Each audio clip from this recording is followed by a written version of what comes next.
Cyclone Debbie is at its peak right now. As we speak, terrified families are praying their homes don't tear apart. But nothing up there is safe.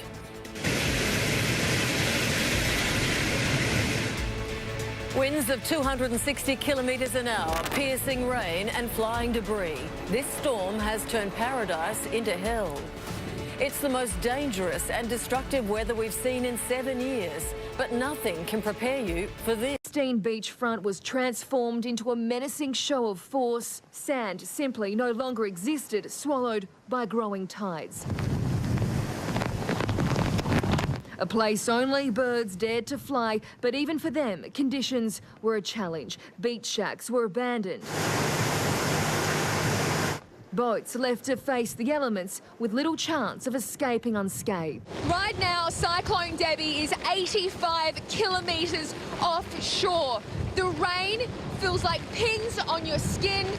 We still got a long way to go. Any doubt Debbie would deliver quickly disappeared as her winds whipped up and rain ravaged the region. Power was quickly cut as the cyclone's eye crossed over the coast. Trees were the first force that swept through. Buildings and awnings, shop fronts and windows were all in the firing line.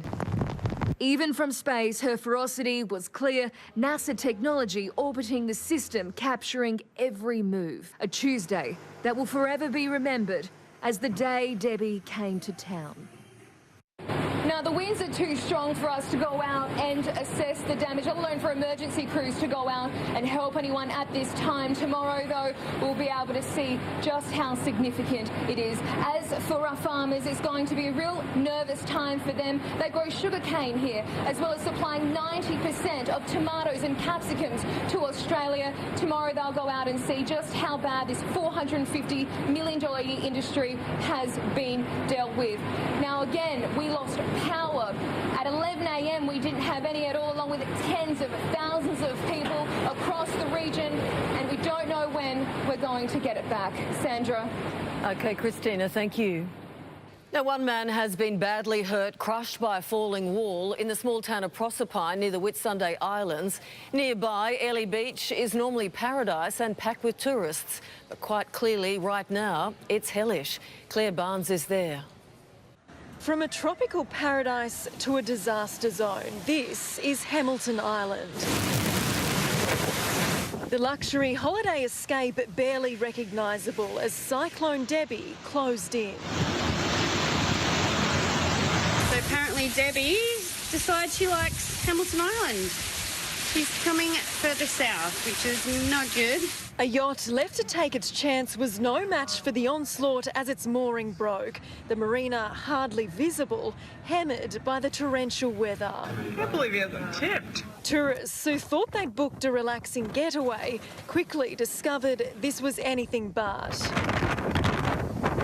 Debbie had her eye firmly on Hayman Island and her path didn't waver.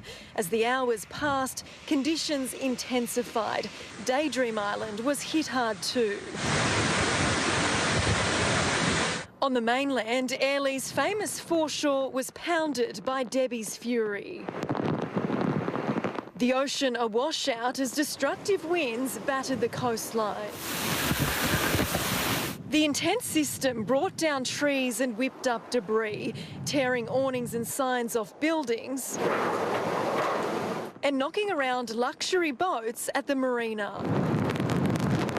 Streets normally flooded with tourists had water lapping at shop fronts. Those here for a holiday forced into lockdown.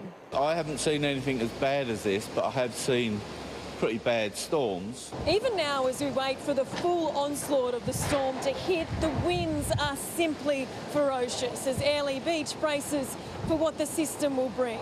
A day of ferocity after a night of fear. We've made preparations in our rooms for it and blocked up all the curtains so if the windows smash, the glass doesn't blow around. You get used to it living here.